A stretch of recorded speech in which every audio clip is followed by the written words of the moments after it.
Eu quero começar falando um pouquinho aqui sobre os protestos no Irã. Depois de uma série de manifestações, o presidente dos Estados Unidos, Donald Trump, afirmou que cancelou qualquer diálogo com o Irã. Vamos então conversar com o Eliseu Caetano, que está ao vivo e vai trazer as informações para a gente agora. Ou seja, aquele diálogo que até ontem a gente disse que estaria acontecendo, hoje totalmente suspenso por conta do aumento de mortes ali naquela região. Conta pra gente, seu Eliseu Caetano, bem-vindo, meu amigo.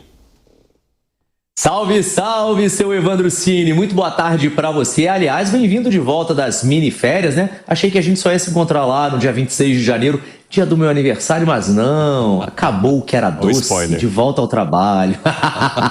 Você gosta. Esse Eliseu Caetano, ele gosta de arrumar uma confusão, entendeu?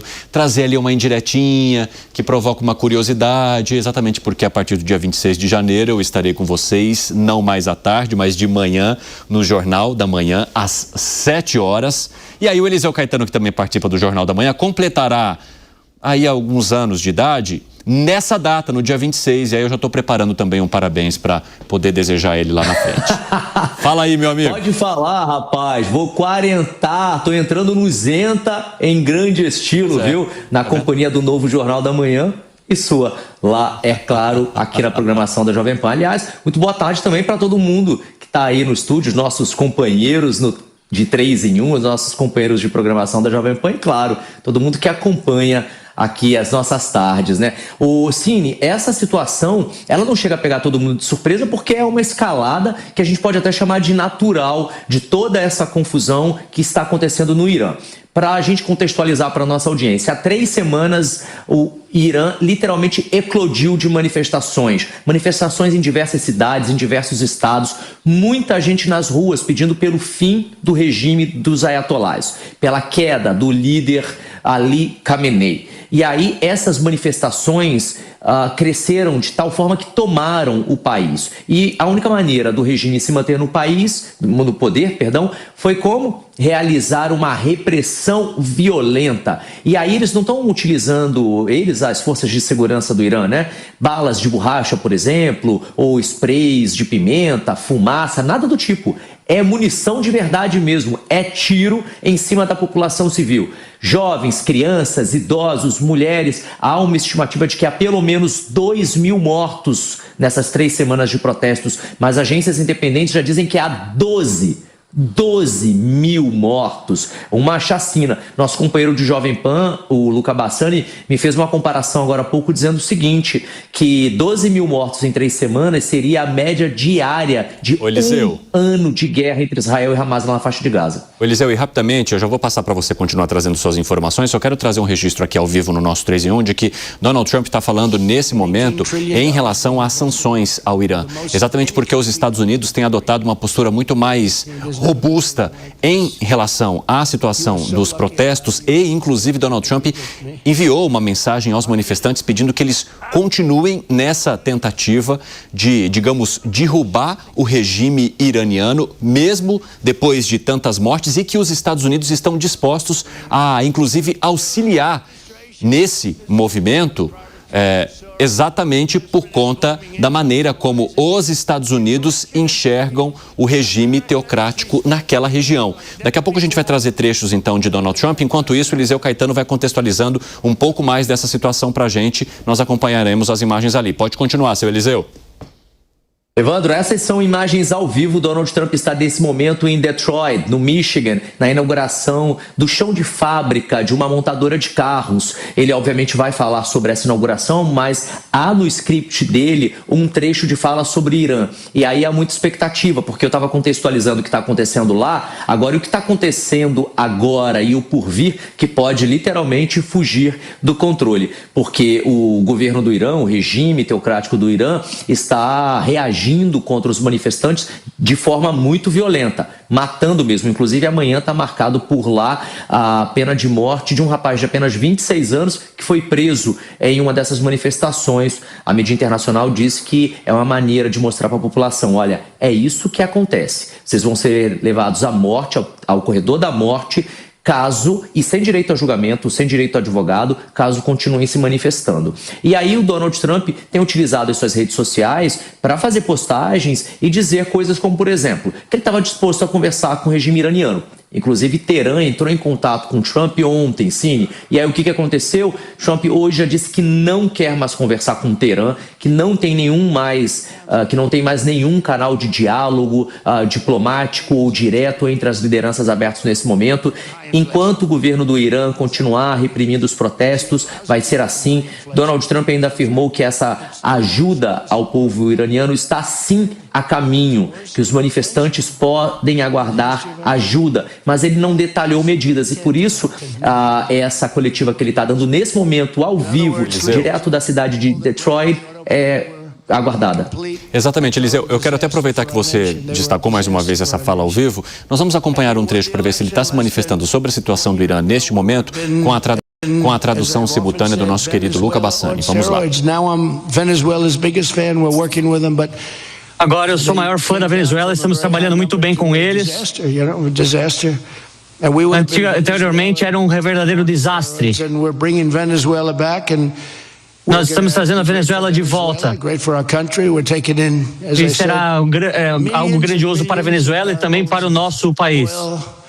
Nós vamos fazer com que milhões e milhões de barris de petróleo possam voltar. São 50 mil barris que já foram entregues e agora já são bilhões de dólares em apenas um dia.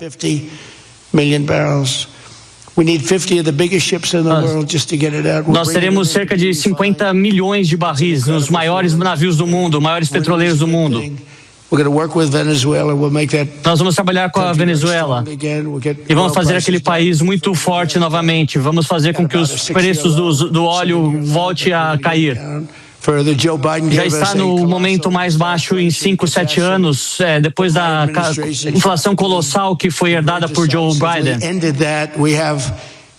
Nós acabamos com esse momento e nós estamos fazendo exatamente o oposto daquilo. Não temos praticamente nenhuma inflação e um crescimento muito grande. É o maior crescimento que nós já tivemos. E nós estamos aqui apenas 11 meses governando. Imagina o que nós podemos fazer no resto do mandato.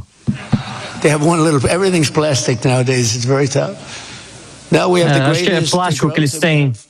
Nós temos o maior crescimento e a inflação está muito, muito abaixo. Nós herdamos um crescimento muito ruim e uma das piores inflações da história do nosso país.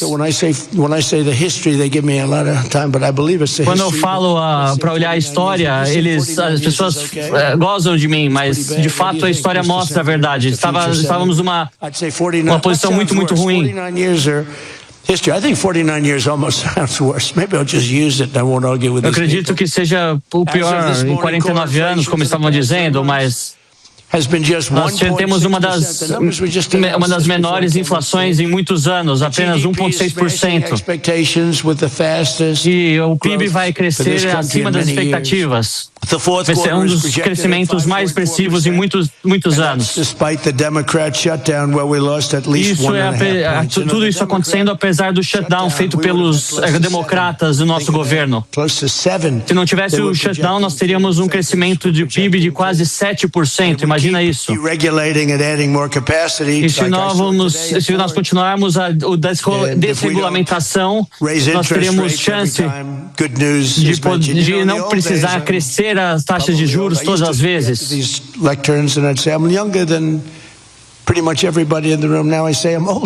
E agora eu sou... Antes eu era o mais jovem entre todos aqueles com quem eu conversava, mas agora sou mais velho que meus interlocutores e nós temos os números muito bons. As taxas de juros logo vão voltar a cair e o mercado vai ultrapassar os limites, passar o teto.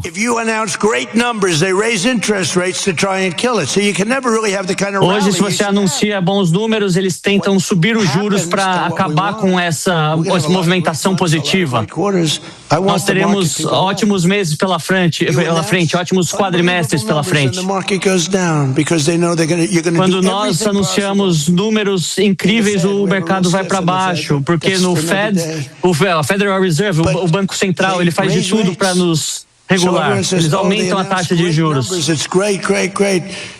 Eles anunciam grandes números e o mercado vai para cima.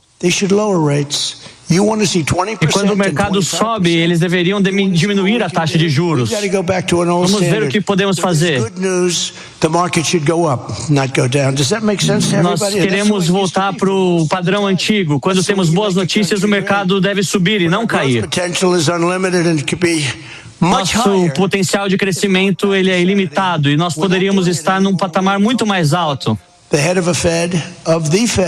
Nós estamos falando do presidente do Banco Central que possa atuar da maneira correta, fazer com que quando o nosso país cresça, a taxa de juros diminua. Mas eles acabam cortando qualquer tipo de tendência de crescimento com essa manifestação. E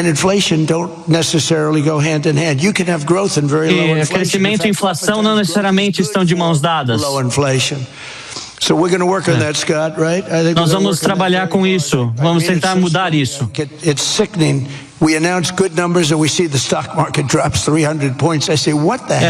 Algo muito estranho. O presidente norte-americano Donald Trump fala nesse momento ao vivo numa entrevista coletiva ali, na verdade numa coletiva com jornalistas, ainda não houve abertura para perguntas e nenhuma menção ao Irã, mas sim à Venezuela. Alangani, mas eu quero trazer contigo, antes da gente continuar falando de Irã e das medidas que os Estados Unidos devem adotar em relação àquele país, sobre esses números que Donald Trump considera tão positivo e principalmente uma relação que ele já diz também estar muito azeitada com a Venezuela, mesmo com o regime não sendo alterado naquele país. Embora Nicolás Maduro tenha sido, digamos, preso pelos Estados Unidos, a situação política naquele país continua a mesma. Ainda não acompanhamos nenhum tipo de movimentação que traga uma diferença em relação ao que provocou o regime de Nicolás Maduro. O que Donald Trump tenta conseguir com essa retórica? Ele tenta criar uma narrativa que não é verdadeira, mas muitos dos seus apoiadores da base compram, né? Porque veja, Evandro, ele fala em inflação de 1,6%. A inflação foi divulgada hoje, 2,7%.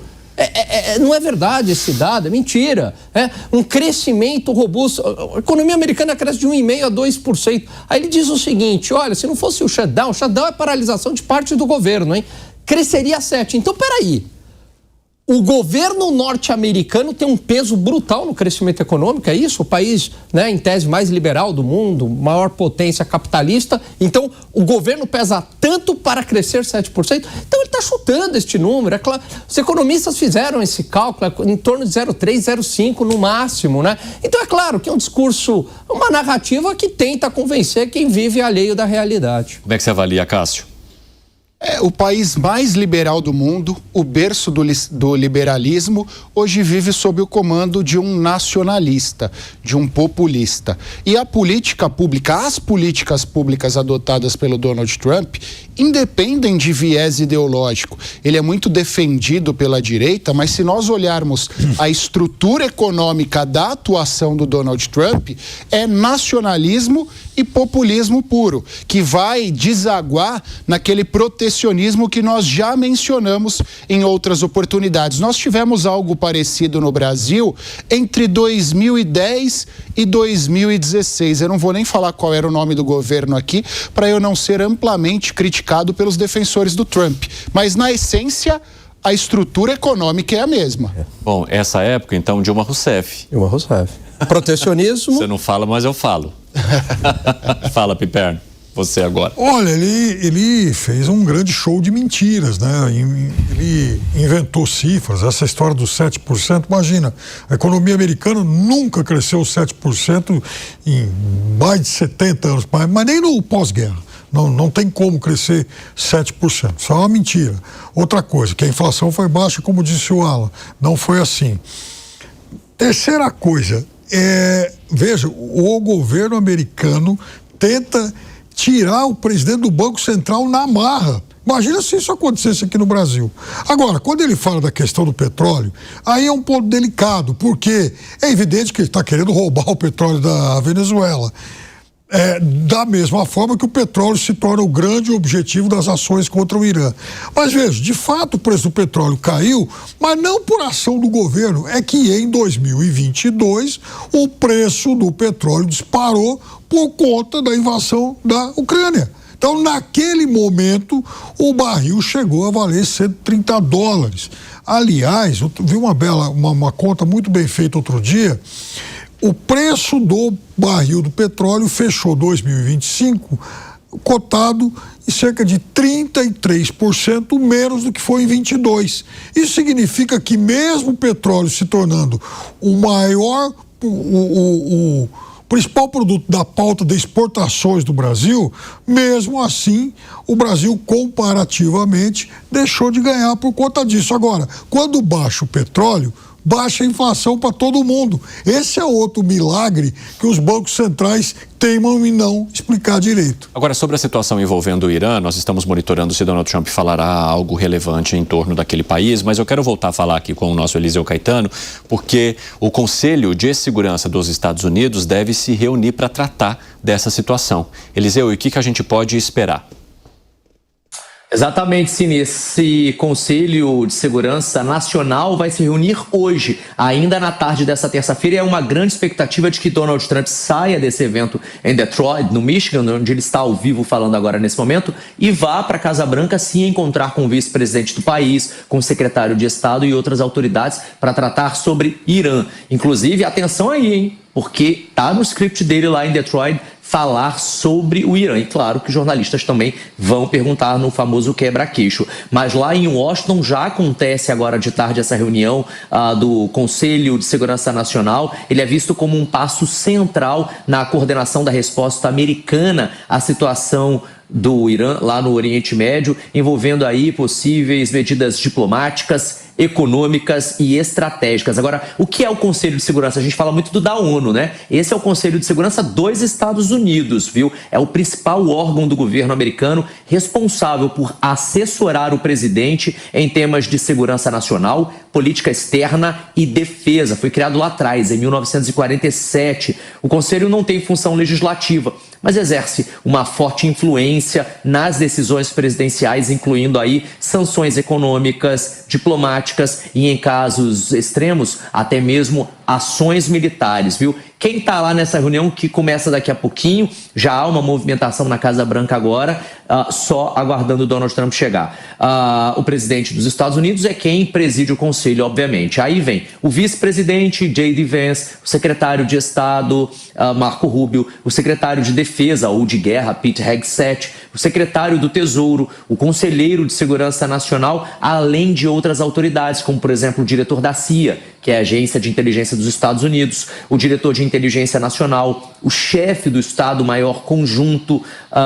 Esses são as figuras, né, que vão participar desse encontro, e Trump já então sai desse evento em Detroit e parte para a Casa Branca, onde deve chegar já nas discussões finais, só para dar o parecer dele e chancelar aquilo que ficou decidido lá. Então há uma grande expectativa de que mais tardar no início dessa noite, Cine, a gente já saiba alguma coisa com relação ao que os Estados Unidos de fato pretendem fazer com relação ao Irã e toda essa situação que já fugiu do controle, né? 12 mil mortos, segundo as agências independentes. 2 mil mortos, segundo as agências de notícias internacionais, em apenas 3 semanas. É uma tragédia. Eu volto com você no estúdio. Exatamente, Eliseu Caetano, obrigado pelas informações.